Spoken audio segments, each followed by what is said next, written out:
السلام عليكم ورحمة الله.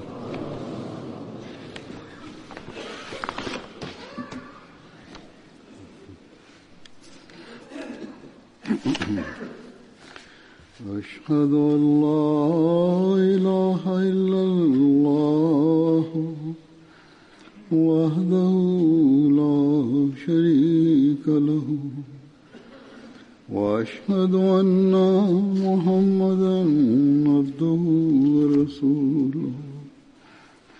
أما بعد فأعوذ بالله من الشيطان الرجيم. بسم الله الرحمن الرحيم. الحمد لله رب العالمين الرحمن الرحيم مالك يوم الدين. إياك نعبد وإياك نستعين. اهدنا الصراط المستقيم صراط الذين أنعمت عليهم غير المغضوب عليهم ولا الضالين.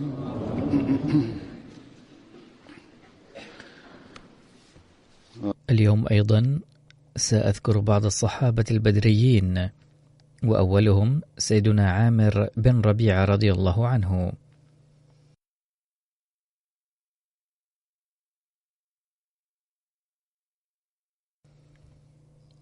كانت عائلته حليفة لعائلة الخطاب والد سيدنا عمر رضي الله عنه، وكان قد تبنى سيدنا عامر، ولهذا السبب كان أولا مشهورا بعامر بن الخطاب. لكنه حين أمر القرآن الكريم بأن يدعى كل إنسان لأبيه الحقيقي، بدأ سيدنا عامر بن خطاب يدعى لوالده الحقيقي في النسب ربيعة، أي عامر بن ربيعة. وبهذا توضح الأمر للذين يتبنون أولاد أقربائهم وأعزتهم، وهم حتى الكبار لا يعرفون من هو والدهم الحقيقي.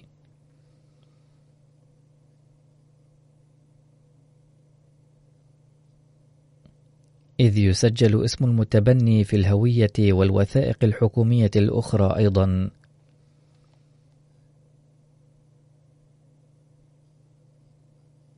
وهذا يؤدي إلى بعض المشاكل لاحقا، ويكتب الناس في الرسائل أنه يمكن أن نفعل كذا أو كذا.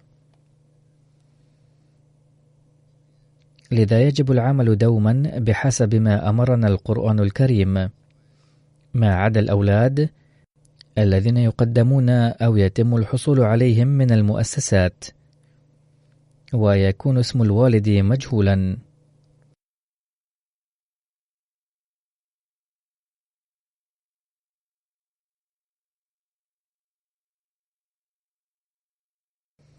باختصار، أتابع الذكر السابق بعد هذا التوضيح. ما ذكر أن قبيلتي سيدنا عامر وسيدنا عمر رضي الله عنهما كانتا حليفتين، فبسبب ذلك ظلت علاقات الصداقة بين سيدنا عامر وسيدنا عمر رضي الله عنهما إلى النهاية. كان سيدنا عامر رضي الله عنه من أوائل المؤمنين، حتى لم يكن النبي صلى الله عليه وسلم قد أوى بعد إلى دار الأرقم.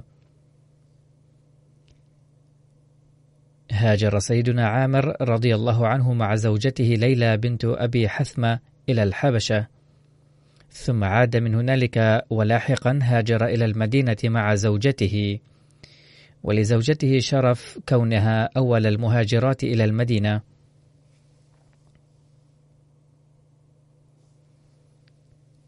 لقد شارك النبي صلى الله عليه وسلم في بدر وسائر الغزوات بعدها. توفي في عام 32 للهجرة وكان من قبيلة أنس. عن عامر بن ربيعة عن النبي صلى الله عليه وسلم قال: إذا رأى أحدكم الجنازة فإن لم يكن ماشيا معها فليقم حتى تخلفه أو توضع.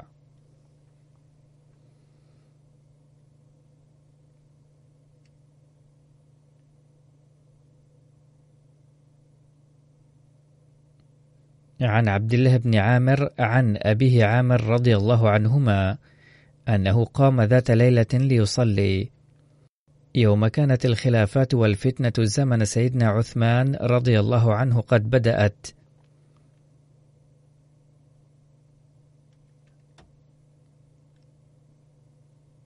وكانوا يعترضون على سيدنا عثمان رضي الله عنه. وبعد الصلاة حين نام رأى في المنام أنه قيل له أن يقوم ويدعو الله أن ينجيه من هذه الفتنة التي نجى منها عباده الصالحين. فقام سيدنا عامر بن ربيعة وصلى، وبعده دعا الله تعالى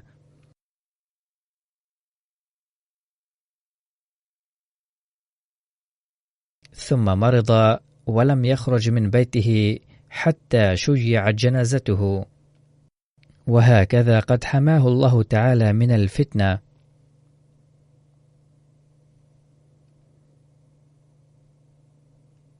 عن عامر بن ربيعة أن النبي صلى الله عليه وسلم كان يطوف بالبيت فانقطع شسع نعله، فأخرج رجل شسعا من نعله فذهب يشده في نعل النبي صلى الله عليه وسلم فانتزعها وقال: هذه أثرة ولا أحب الأثر.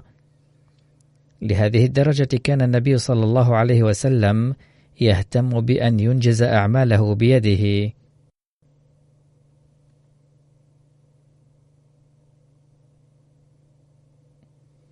وعن عامر بن ربيعة أنه نزل به رجل من العرب فأكرم عامر مثواه وكلم فيه رسول الله صلى الله عليه وسلم.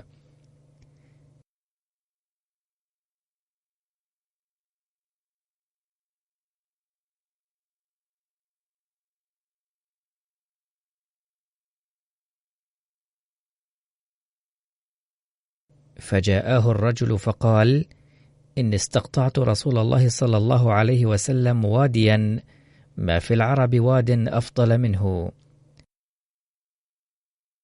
وقد أردت أن أقطع لك منه قطعة تكون لك ولعقبك من بعدك. قال عامر: لا حاجة لي في قطيعتك، نزلت اليوم سورة أذهلتنا عن الدنيا.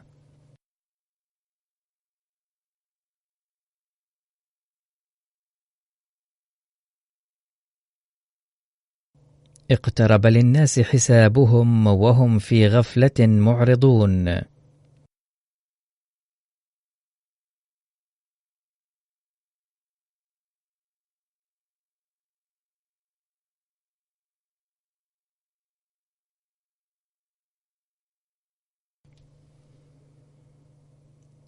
هذه كان حال خوف هؤلاء النجوم البراقة وخشيتهم الله تعالى، فكانوا في الحقيقة يؤثرون الدين على الدنيا.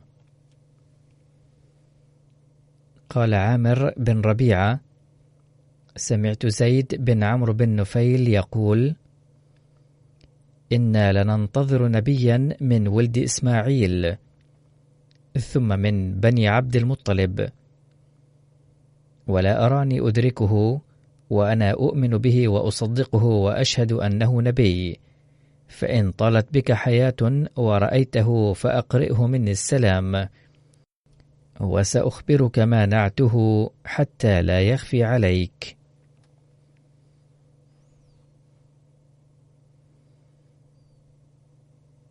قلت: هلم. قال: هو رجل ليس بالطويل ولا بالقصير ولا بكثير الشعر ولا بقليله، ولا تفارق عينه حمرة، وخاتم النبوة بين كتفيه، واسمه أحمد، وهذا البلد مولده ومبعثه، ثم يخرجه قومه ويكرهون ما جاء به، ويهاجر إلى يثرب فيظهر بها أمره، فإياك أن تنخدع عنه، فإني طفت البلاد كلها أطلب دين إبراهيم، فكل من أسأله من اليهود والنصارى والمجوس يقول هذا الدين وراءك، وينعتونه مثل ما نعته لك، ويقولون لم يبق نبي غيره. قال عامر: فلما بعث النبي صلى الله عليه وسلم أخبرته عن قول زيد. قال رسول الله صلى الله عليه وسلم: قد رأيته في الجنة يسحب ذيولا.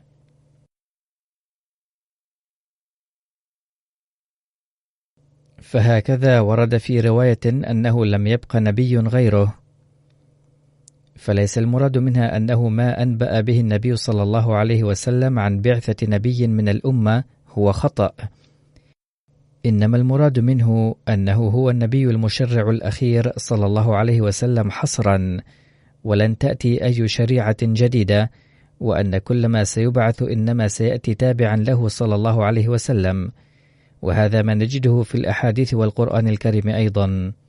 كان النبي صلى الله عليه وسلم قد آخى بين سيدنا عامر وسيدنا يزيد بن المنذر.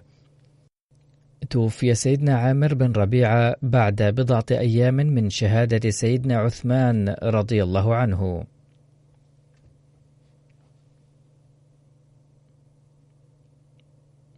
الصحابي الثاني هو سيدنا حرام بن ملحان رضي الله عنه، فكان من قبيلة بني عدي بن النجار من الأنصار، وكان اسم والده ملحان مالك بن خالد، وكان اسم والدته مليكة بنت مالك.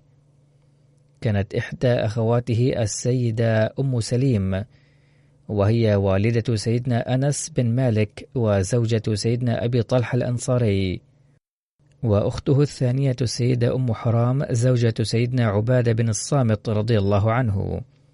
كان سيدنا حرام بن ملحان رضي الله عنه خال سيدنا أنس بن مالك، وقد شارك النبي صلى الله عليه وسلم في بدر وأحد، واستشهد في يوم بئر معونة.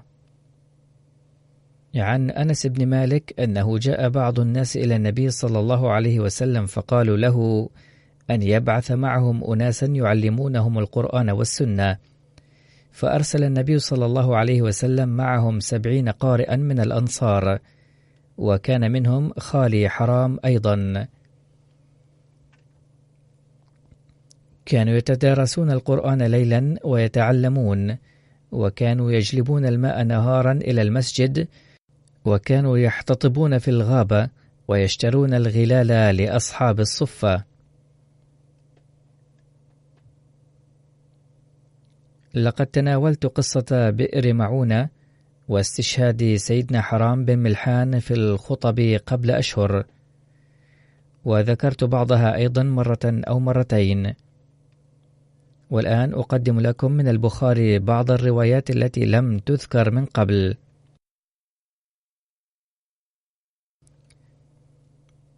سمع أنس بن مالك رضي الله عنه يقول: لما طعن حرام بن ملحان وكان خاله يوم بئر معونة، قال: بالدم هكذا، فنضحه على وجهه ورأسه، ثم قال: فزت ورب الكعبة.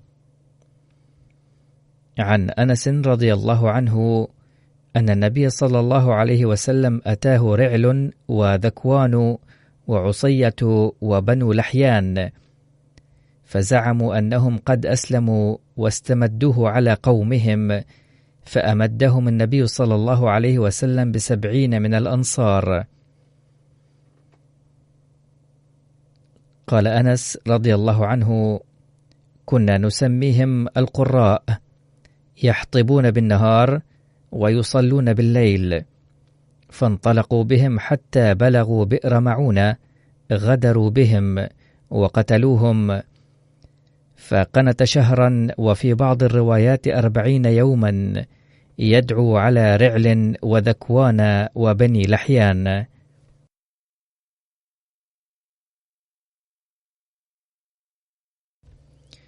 عن أنس رضي الله عنه قال: قنت رسول الله صلى الله عليه وسلم شهرا حين قتل القراء. وقال في رواية أخرى في صحيح البخاري: ما رأيت رسول الله صلى الله عليه وسلم حزن حزنا قط أشد منه. وفي رواية أخرى عن أنس رضي الله عنه نفسه أن رسول الله صلى الله عليه وسلم قنت شهرا بعد الركوع يدعو على أحياء من بني سليم. قال: بعث 40 أو 70 من القراء إلى أناس من المشركين، فعرض لهم هؤلاء فقتلوهم، وكان بينهم وبين النبي صلى الله عليه وسلم عهد. وهنا أيضا قال الكلام نفسه: فما رأيته وجد على أحد ما وجد عليهم.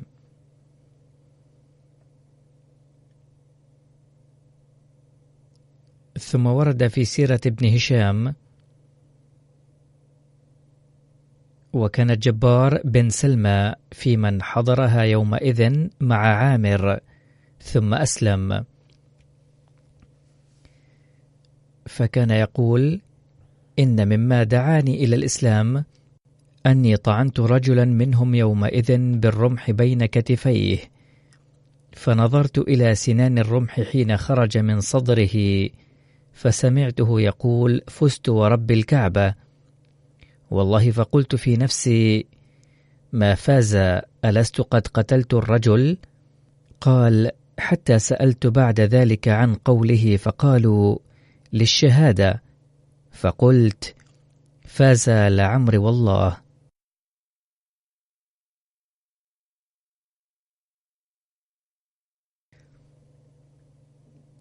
ترد مثل هذه الأحاديث عن صحابيين أو 3 أصحاب، وكلماتها مماثلة.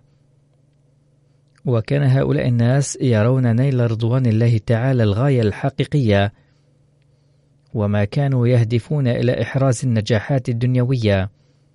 لذا قال الله تعالى عنهم بسبب نيتهم الحسنة هذه: رضي الله عنهم. دعا الصحابة يوم بئر معونة عند استشهادهم.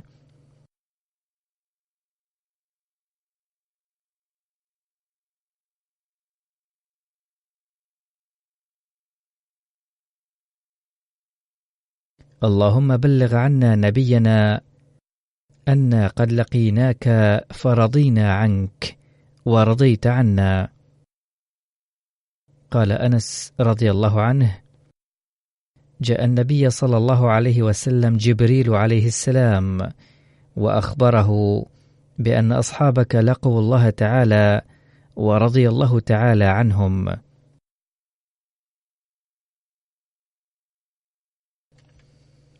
كتب ميرزا بشير أحمد رضي الله عنه عن هذا الحادث: يتبين من أحداث بئر معونة والرجيع مدى البغض والعداوة التي كانت قبائل العرب تكنها للإسلام والمسلمين، حتى لم تتوانى عن ممارسة أنواع العذاب والغدر والخداع ضد الإسلام.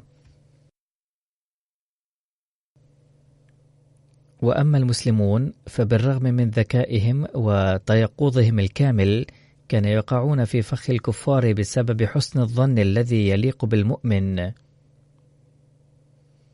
وكان هؤلاء الناس حفاظ القرآن ومصلين ومتهجدين وذاكرين الله تعالى في زوايا المسجد، ومع هذا كانوا فقراء يعانون من الجوع والفاقة. دعاهم هؤلاء الظالمون إلى وطنهم بحجة تعلم الدين، وحين نزلوا وطنهم ضيوفا قتلوهم بوحشية. مهما كبر حجم الصدمة التي أصابت النبي صلى الله عليه وسلم بسبب هذه الأحداث فهي قليلة، ولكنه صلى الله عليه وسلم لم يشن أي هجوم على قتلة بئر معونة والرجيع، لا شك أنه صلى الله عليه وسلم حزن كثيرا، ولكنه لم يهاجمهم، إلا أنه منذ أن بلغه هذا الخبر دعا على رعل وذكوان وعصية وبني لحيان 30 يوما متوالية في صلاة الصبح بتضرع وابتهال، وقال: اللهم ارحمنا وكف أيدي أعداء الإسلام الذين يريقون دماء المسلمين الأبرياء بكل قسوة ووحشية ليقضوا على دينك. اليوم أيضا ثمة حاجة إلى الاستعانة بالله تعالى بواسطة الدعوات لكف أيدي الأعداء، والله وحده سيهيئ أسبابا لعقابهم وسيفرج عنا أيضا. وكان من الصحابة سعد بن خولة رضي الله عنه.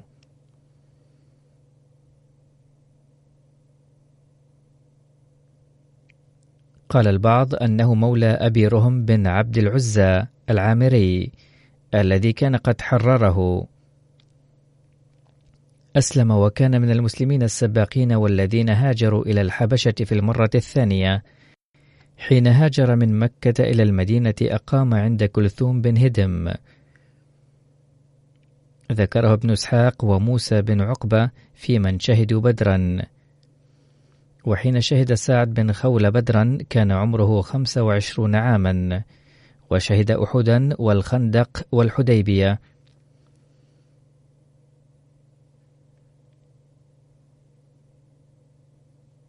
كان زوج سبيعة الأسلمية، وتوفي في حجة الوداع.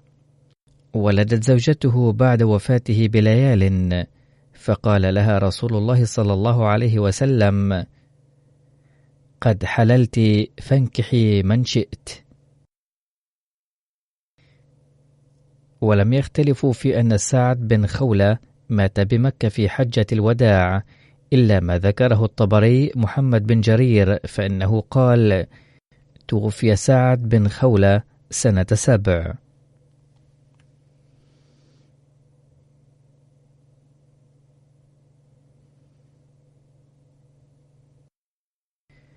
ومن الصحابة أبو الهيثم بن التيهان الأنصاري رضي الله عنه، واسمه مالك ولكنه مشهور بكنيته أبو الهيثم.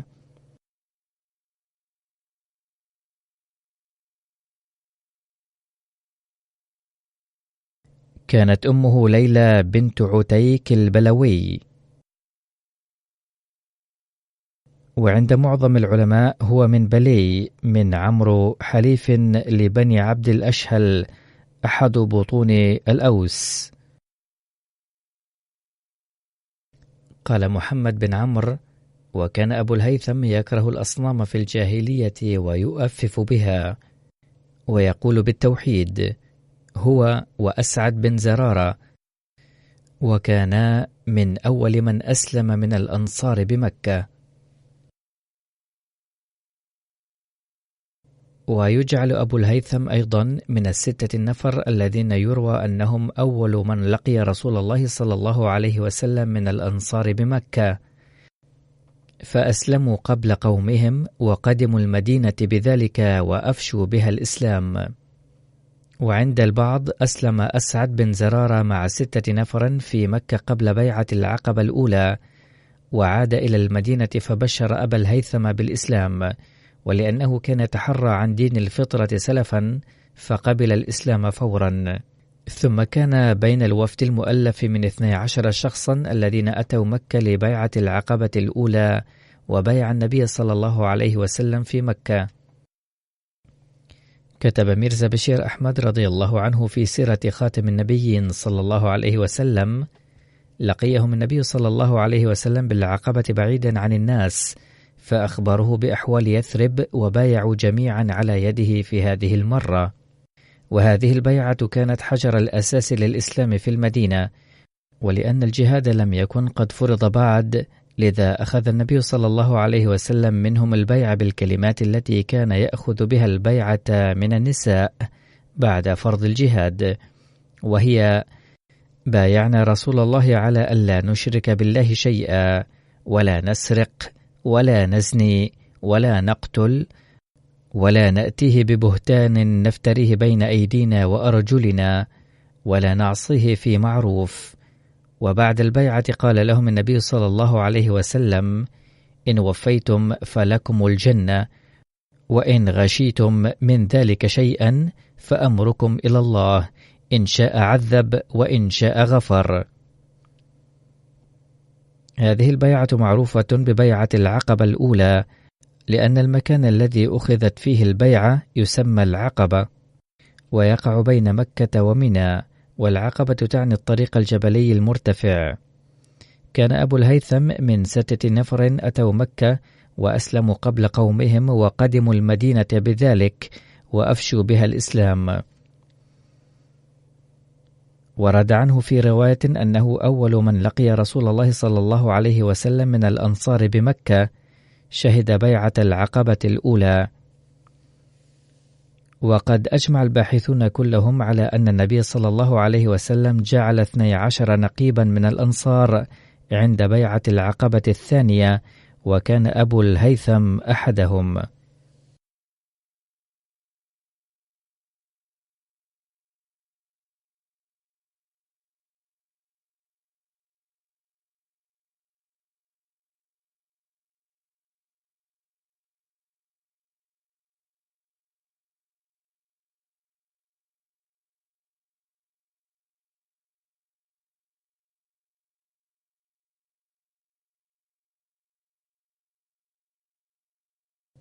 وجاء في رواية ما مفاده أن أبا الهيثم جاء إلى النبي صلى الله عليه وسلم عند بيعة العقبة وقال: يا رسول الله، إن بيننا وبين الناس حبالا، فحين نسلم ونتبعك بعد البيعة سنطيع أمرك بشأن تلك المواثيق أيضا، فهل عسيت إن نحن فعلنا ذلك ثم أظهرك الله أن ترجع إلى قومك وتدعنا؟ فتبسم رسول الله صلى الله عليه وسلم وقال: بل الدم بالدم والهدم بالهدم، أنا منكم وأنتم مني، دمي مع دمائكم وهدمي مع هدمكم، أحارب من حاربكم وأسالم من سالمتم. بعد الهجرة من مكة آخى النبي صلى الله عليه وسلم بين عثمان بن مضعون وأبي الهيثم الأنصاري.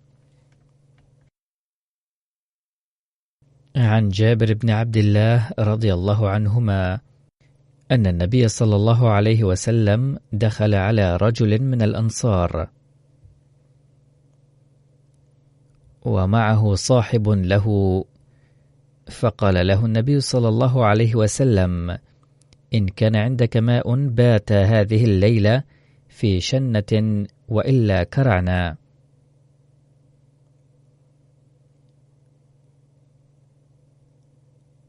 قال: والرجل يحول الماء في حائطه. فقال الرجل: يا رسول الله، عندي ماء بائت، فانطلق إلى العريش. قال: فانطلق به ماء فكسب في قدح، ثم حلب عليه من داجن له.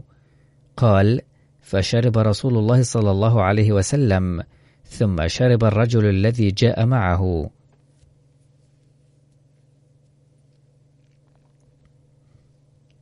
وفي رواية أخرى عن جابر بن عبد الله قال: صنع أبو الهيثم بن التيهان للنبي صلى الله عليه وسلم طعاما، فدعا النبي صلى الله عليه وسلم وأصحابه، فلما فرغوا قال: أثيبوا أخاكم. قالوا: يا رسول الله، وما إثابته؟ قال: إن الرجل إذا دخل بيته فأكل طعامه وشرب شرابه فدعوا له، فذلك إثابته.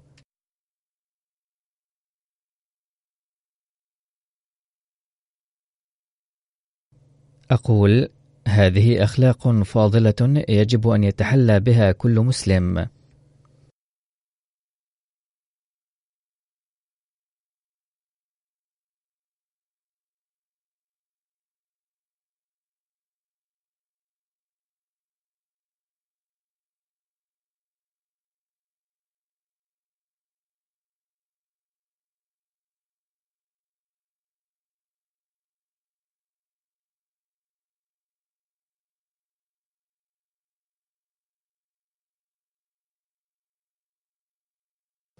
عن أبي هريرة قال: خرج النبي صلى الله عليه وسلم في ساعة لا يخرج فيها ولا يلقاه فيها أحد، فأتاه أبو بكر فقال: ما جاء بك يا أبا بكر؟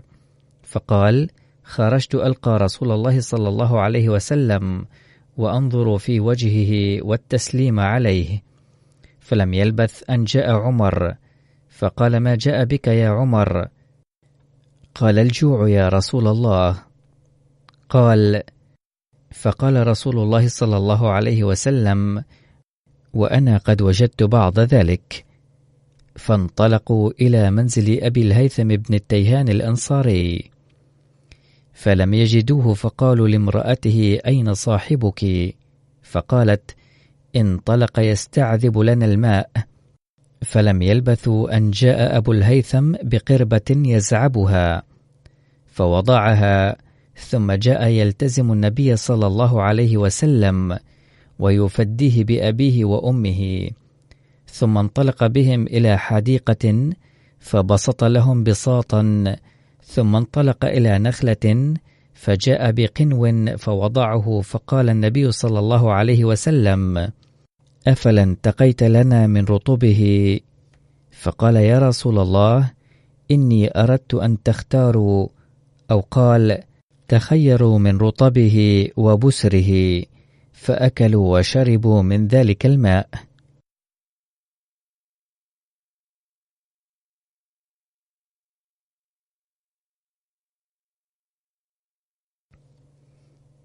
فقال رسول الله صلى الله عليه وسلم: هذا والذي نفسي بيده من النعيم الذي تسألون عنه يوم القيامة، ظل بارد ورطب طيب وماء بارد. فانطلق أبو الهيثم ليصنع لهم طعاما، فقال النبي صلى الله عليه وسلم: لا تذبحن ذات در. قال: فذبح لهم عناقا أو جديا فأتاهم بها فأكلوا. فقال النبي صلى الله عليه وسلم: هل لك خادم؟ قال: لا. قال: فإذا أتاني سبي فأتنا. فأتي النبي صلى الله عليه وسلم برأسين ليس معهما ثالث، فأتاه أبو الهيثم فقال النبي صلى الله عليه وسلم: اختر منهما. فقال: يا نبي الله، اختر لي. فقال النبي صلى الله عليه وسلم: إن المستشار مؤتمن.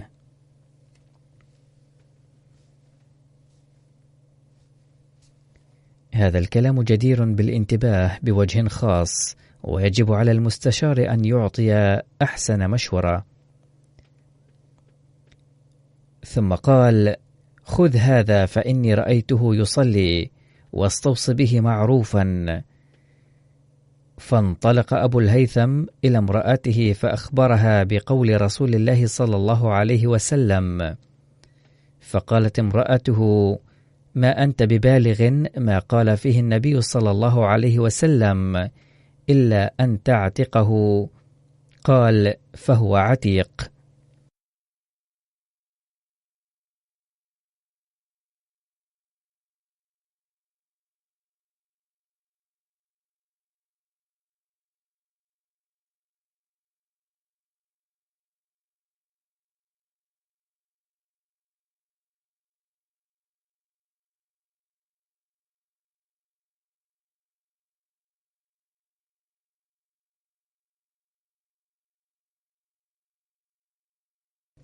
أقول: من هنا يتبين عظمة أصحاب النبي صلى الله عليه وسلم.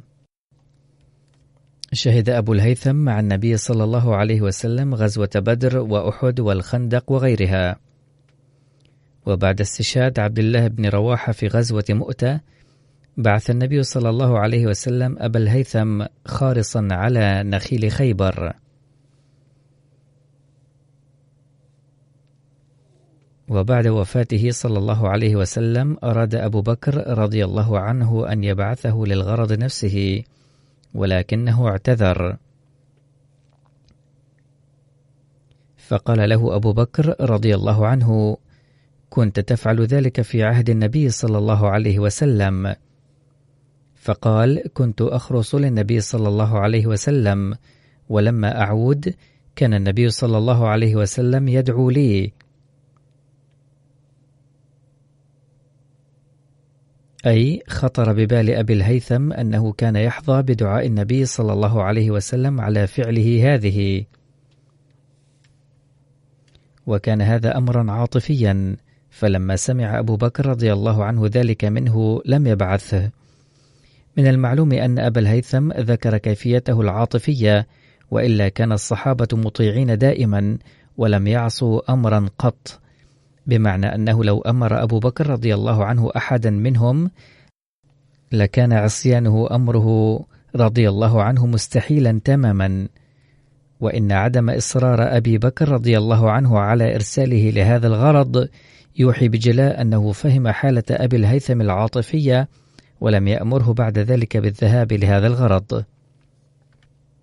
عندما أجلى سيدنا عمر رضي الله عنه اليهود من خيبر، أرسل إليهم من يقوم بتثمين أراضيهم، وكان من بينهم أبو الهيثم وفروة بن عمرو ويزيد بن ثابت رضي الله عنهم،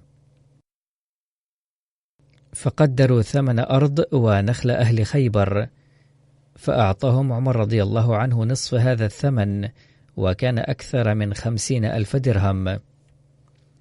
هنا ترون أن أبا الهيثم ذهب إلى أهل خيبر طاعة لعمر رضي الله عنه، لأنه لم يكن الآن في حالة عاطفية، وكانت قد مرت عليها فترة طويلة، فلم يكن عنده مانع من الذهاب الآن.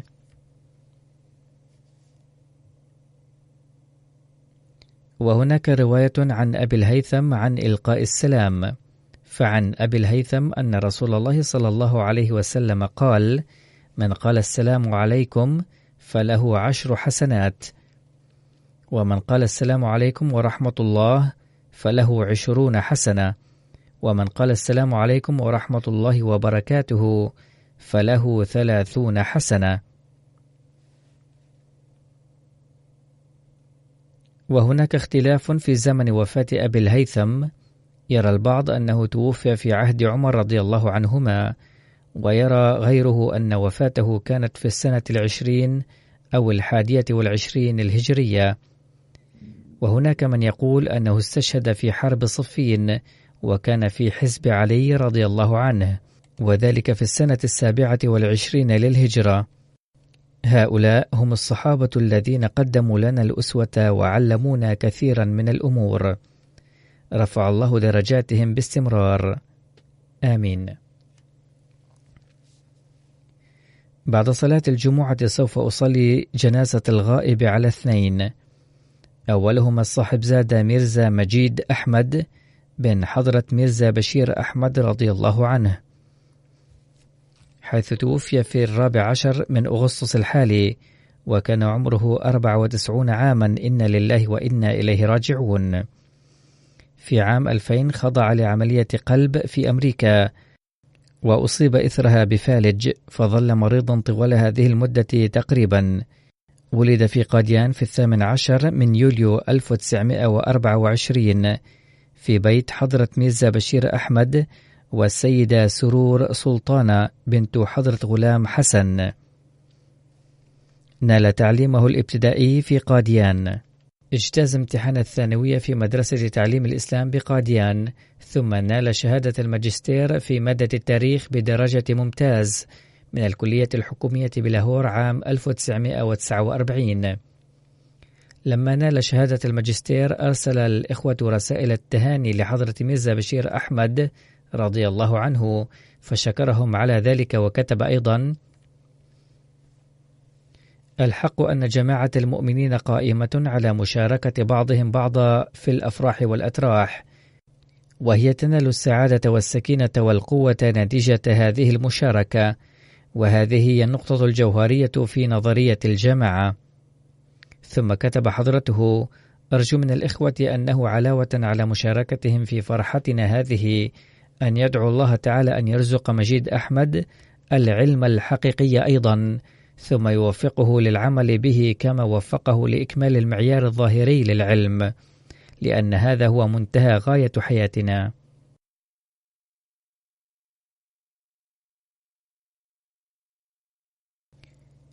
نذر المرحوم ميرزا مجيد أحمد حياته لخدمة الدين في 7 مايو عام 1944، كما استمر في المزيد من الدراسة. في ديسمبر عام 1949 التحق بجامعة المبشرين، ثم تخرج من الجامعة الإسلامية الأحمدية في يوليو عام 1954. عقد حضرة الخليفة الثاني رضي الله عنه قرانه على صاحبزادي قديس بيغم بنت حضرة نواب عبد الله خان وحضرة نواب أمة الحفيظ بيغم في 28 ديسمبر 1950، وذلك في اليوم الثالث في الجلسة السنوية.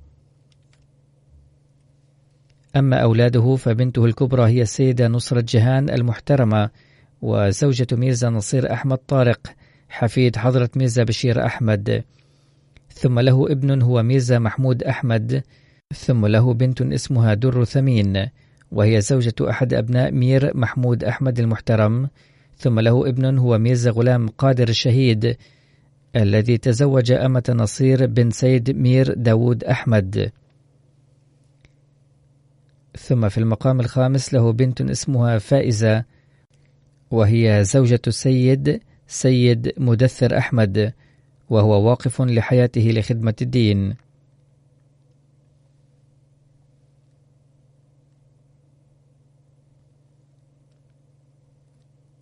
وفي يوليو 1954 تخرج صاحبزادة ميرزا مجيد أحمد بدرجة الشاهد من الجامعة الإسلامية الأحمدية، وعهد إليه التدريس في كلية تعليم الإسلام بربوة، وذلك في 20 من سبتمبر 1954. ثم في 4 نوفمبر 1956 أوفد المرحوم من قبل مؤسسة التحريك الجديد إلى غانا بصفته مديرا لإحدى المدارس الأحمدية في مدينة كوماسي، حيث عاد من هنالك إلى باكستان في 24 ديسمبر 1963. ثم في أبريل 1964 أعين ثانية في كلية تعليم الإسلام. ثم بعد تأميم كلية تعليم الإسلام في زمن السيد بوتو استقال المرحوم من منصبه في أبريل 1975، وحضر إلى مؤسسة صدر أنجمن مذكرا أنه واقف لحياته لخدمة الدين. في 3 من يوليو 1975 عين نائبا لناظر التعليم.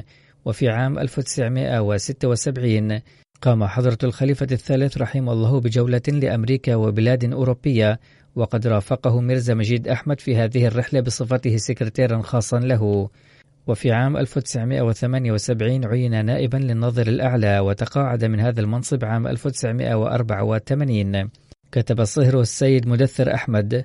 قام المرحوم بترجمة جزء من سيرة المهدي إلى الإنجليزية، وكان يكتب المقالات في جريدة الفضل بانتظام، وقد نشرت مقالاته في كتاب بعنوان نقطة نظر. كان شخصية علمية، كان يحب القراءة والكتابة جدا، ويقضي معظم أوقاته في المكتبة. لقد رأيت أنا أيضا هذا. وكتبت كنته أمة الناصر وأرملة ابنه ميرزا غلام قادر الشهيد. كان إنسانا محبا مشفقا مخلصا كريما وواسع القلب جدا. كان يحب الصغار جدا، ومن أكبر مزاياه أنه كان يتأقلم مع أي إنسان مهما كان عمره، ويعيش معه كصديق. كان يحسن إلى الصغار والكبار جميعا. صبر صبرا جميلا على استشهاد ابنه ميرزا غلام قادر الشهيد. بعد استشهاد زوجي قام ميرزا مجيد أحمد وزوجته برعاية أولادنا رعاية خاصة. لقد قضى فترة مرضه الطويلة صابرا وذا همة عالية. لم يكن حاد المزاج أبدا، كان مخلصا مع كل من كانت له علاقة معه، كان مشفقا بالخدم ويرعاهم.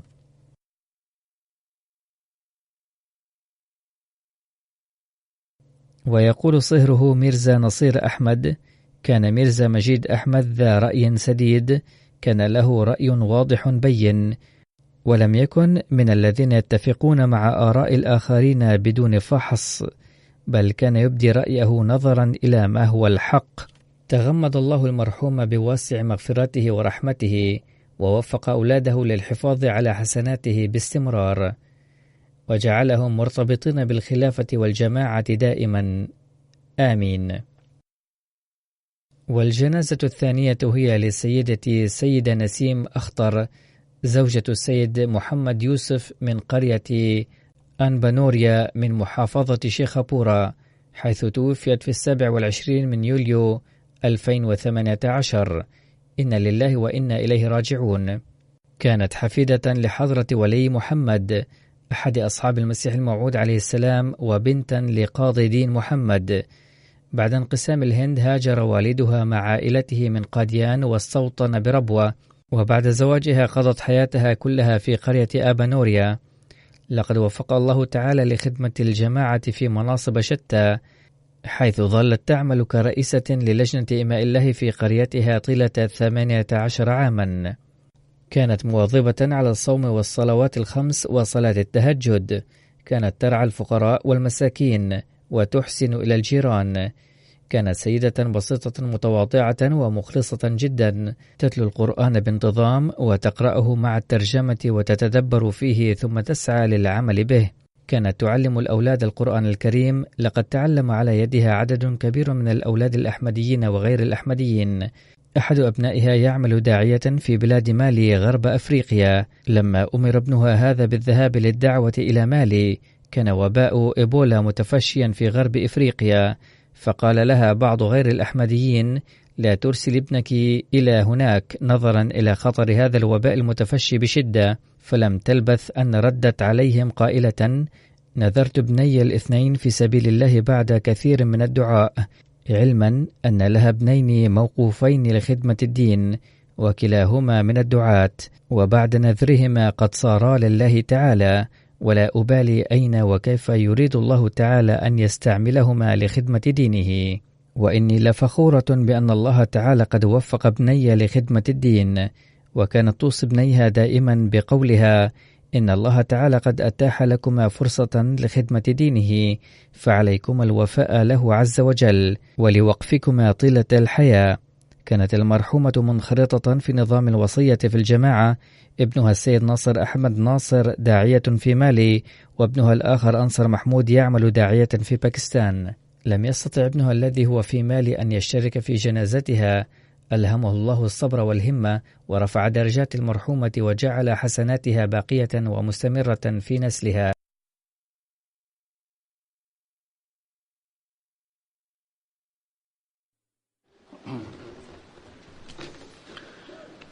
الحمد لله نحمده ونستعينه ونستغفره ونؤمن به ونتوكل عليه ونعوذ بالله من شرور أنفسنا ومن سيئات أعمالنا. من يهده الله فلا مضل له ومن يضلل فلا هادي له.